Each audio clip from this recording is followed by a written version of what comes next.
Hello बच्चों, let's see this question. So the question over here says organic farmer use trichoderma and baculovirus as biological control agents. Explain. So question में बोला है कि जो हमारे organic farmers हैं ये trichoderma and baculoviruses को use करते हैं as biological control agents.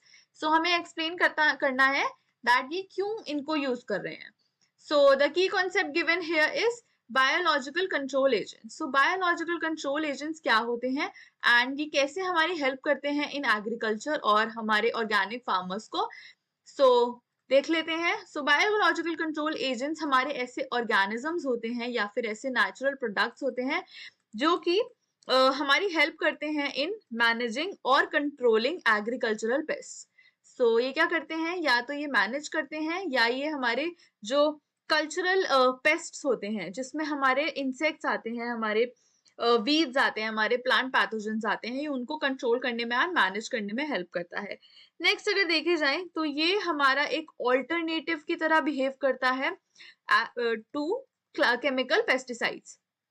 सो ये हमारा ऑल्टरनेटिव होता है केमिकल पेस्टिसाइड्स के लिए. सो अगर हम इनको यूज कर रहे हैं, हमें जरूरत नहीं होती केमिकल पेस्टिसाइड्स को यूज करने की. इसकी वजह से जो केमिकल पेस्टिसाइड्स का यूज है वो हमारे कम हो जाता है, खत्म हो जाता है. एंड केमिकल पेस्टिसाइड्स बेसिकली हमारे जो एग्रीकल्चरल ग्रोथ, हमारे क्रॉप्स हैं उनको बहुत हार्म करते हैं. देयरफॉर जो बायोलॉजिकल कंट्रोल एजेंट्स होते हैं ये हमारी एक सस्टेनेबल एग्रीकल्चर को प्रमोट करते हैं. So they promote sustainable agriculture by reducing the use of chemical pesticides. Now अब अगर हम देखें तो इसमें हमारे different types आते हैं.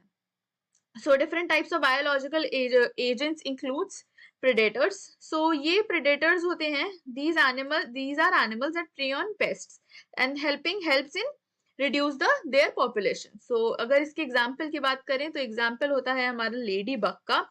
सो ये जो होते हैं ये हमारे लेडी बग्स फीड करती हैं on aphids, mites and other harmful insects. So उनके पॉपुलेशन को ये कम करती हैं. नेक्स्ट अगर हम बात करते हैं टाइप में तो आते हैं हमारे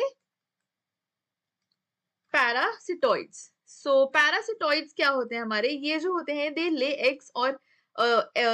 एग्स ऑन और इनसाइड होस्ट इंसेक्ट्स. सो इनमें जो होते हैं जनरली हमारे ट्राइकोडर्मा की स्पीशीज आती है. सो ये क्या करते हैं, ये एग्स ले करते हैं एंड वहीं पर कॉलोनाइज करते हैं. नेक्स्ट अगर हम बात करते हैं थर्ड की तो थर्ड है हमारे पैथोजेंस. सो पैथोजेंस जो होते हैं ये अगर हम इनमें बात करें तो हमारे बैक्टीरिया, फंजाई वगैरह इसमें आ सकते हैं. एंड अगर हम इसके एग्जाम्पल की बात करें तो हमारे एग्जाम्पल होते हैं बैक्यूलोवायरसेस के. सिमिलरली अगर हमारे फोर्थ गिवन ऑप्शन की बात करी जाए तो फोर्थ होते हैं हमारे कंपेटिटर्स. सो कंपेटिटर्स हमारे ऐसे ऑर्गेनिजम्स होते हैं that outcompete pest for resource and इनमें हमारे बेनिफिशियल होते हैं soil fungi that can suppress harmful soil pathogens by colonising. So अब अगर हम बात करते हैं ट्राइकोडर्मा की. सो ट्राइकोडर्मा क्या है, ट्राइकोडर्मा हमारी एक फंजाई की स्पीशीज है. सो ये हमारी फंजाई की स्पीशीज होती है एंड ये क्या करती है, ये हमारी हेल्प करती है इन मैनेजिंग प्लांट डिजीजेस. सो ये प्लांट डिजीज मैनेज करने में हेल्प करती है एंड ये ऐसे प्लांट डिजीज मैनेज करने में हेल्प करती है जो कि होते हैं जो which are generally caused by soil borne fungal pathogen. So जो हमारे सॉइल बॉर्न फंगल पैथोजन होते हैं उनकी वजह से जो डिजीजेस होते हैं प्लांट्स में ये उनको जनरली कम करने में हेल्प करती है. सो नेक्स्ट अगर हम बात कर लेते हैं इनके मोड ऑफ एक्शन की तो ये क्या करते हैं, ट्राइकोडर्मा की जो स्पीशीज होती है ये इनहिबिट करती है सॉइल बॉर्न फंगल पैथोजेंस के. बेसिकली इनको क्या करती है, ये हार्मफुल होती है इनकी ग्रोथ के लिए एंड ये जो होते हैं ये वर्क करते हैं बाय माइकोपैरासिटिज्म. सो माइकोपैरासिटिज्म में जनरली देखा जाता है कि जो हमारी ट्राइकोडर्मा स्पीशीज होती है, सो ट्राइकोडर्मा क्या करते हैं, ये हमारे कॉलोनाइज करते हैं. So it colonises and feeds on other fungi. So ये यहाँ पे कॉलोनाइज करते हैं एंड ये फीड करते हैं. ये किन पे फीड करते हैं, ये इन सॉइल बॉर्न पैथोजेंस पर फीड करते हैं.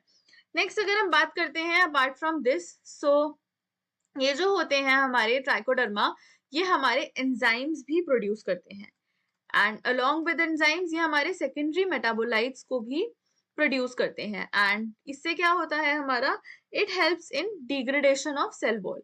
सो ये जो होते हैं हमारे फर्दर, इनका देखा जाए तो ये सेल वॉल डिग्रेड करने में हेल्प करते हैं। यानी किसकी सेल वॉल डिग्रेड करने में हमारी हेल्प करते हैं, पैथोजेनिक फंजाई की। सो जो हमारी पैथोजेनिक फंजाई होती है, ये उसकी सेल वॉल को यहाँ पे डिग्रेड करने में हेल्प करते हैं।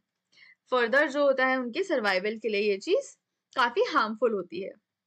हाँ, अगर हम इनके बेनिफिट्स की बात करी जाए तो बेनिफिट्स में हमारा देखा जाएगा दैट इन्होंने काफी इनके यूज से हमारे जो केमिकल पेस्टिसाइड्स हैं वो काफी कम यूज होने लग गए हैं। So therefore they have they promotes और they have significantly reduced chemical pesticides. Apart from that ये हमारे इको फ्रेंडली होते हैं एंड ये हमारी सस्टेनेबल एग्रीकल्चर को प्रमोट करते हैं, which is very important in today's environment, because we have to save our crops as well. So ये हमारी सस्टेनेबल एग्रीकल्चर को प्रमोट कर रहे हैं without the use of any chemical pesticides और फर्टिलाइजर्स। सो नेक्स्ट अगर हम बात करते हैं हमारे बेक्यूलो वायरसेस की। सो हमारे बेक्यूलो वायरसेस क्या होते हैं, जो हमारे बेक्यूलो वायरसेस की ये हमारे ऐसे वायरसेस होते हैं जो कि स्पेसिफिकली टारगेट करते हैं इंसेक्ट्स को। सो दी बेक्यूलो वायरसेस हियर, ये क्या करते हैं, ये स्पेशली टारगेट करते हैं इंसेक्ट्स को, एंड देयरफॉर इसलिए इनको यूज करा जाता है एज अ बायोलॉजिकल कंट्रोल। ना अब अगर हम बात करें कौन से इंसेक्ट्स, तो ये जो होते हैं ये कैटरपिलर्स को टारगेट करते हैं। एंड कैटरपिलर्स जो होते हैं ये बिलोंग करते हैं हमारे ऑर्डर लेपिडोप्टेरा को। ये हमारे ऑर्डर लेपिडोप्टेरा को बिलोंग करते हैं। एंड अगर हम इनकी फाइलम की बात करते हैं तो इनका फाइलम होता है आर्थ्रोपोडा।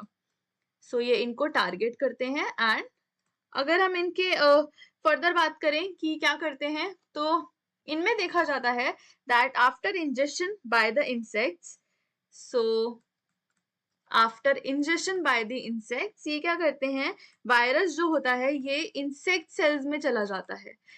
ये इंसेक्ट सेल्स हैं एंड इनमें जाके ये क्या करता है, ये यहाँ पर रेप्लिकेट करता है। The virus here replicates, and ये रेप्लिकेट करने के बाद ये इतना रेप्लिकेट कर जाता है कि जो हमारा इंसेक्ट होता है उसकी डेथ हो जाती है। एंड फर्दर नेक्स्ट ये साइकिल में चले जाते हैं ना। अब अगर हम इनके बेनिफिट्स की बात करते हैं, तो जो हमारे बेक्यूलो वायरसेस होते हैं ये काफी होस्ट स्पेसिफिक होते हैं। एंड ये होस्ट स्पेसिफिक होने की वजह से ये जो होते हैं ये they cause no harm to non target species. तो जितनी भी हमारी नॉन टारगेट स्पीशीज होती हैं, एनिमल्स होते हैं, प्लांट्स होते हैं, उनको टारगेट नहीं करते हैं एंड ये काफी होस्ट स्पेसिफिक होते हैं। अदर थिंग जो होती है इनकी देखा जाता है दैट जो हमारे बेक्यूलो वायरसेस होते हैं इनमें देखा जाता है that they are biodegradable. Which means कि ये जो है हमारे फर्दर एनवायरमेंट को डैमेज नहीं करेंगे, एंड बिकॉज ये एक तरह से हमारा नेचुरल सोर्स होता है एंड ये बायोडिग्रेडेबल होते हैं, ये काफी बेटर होते हैं।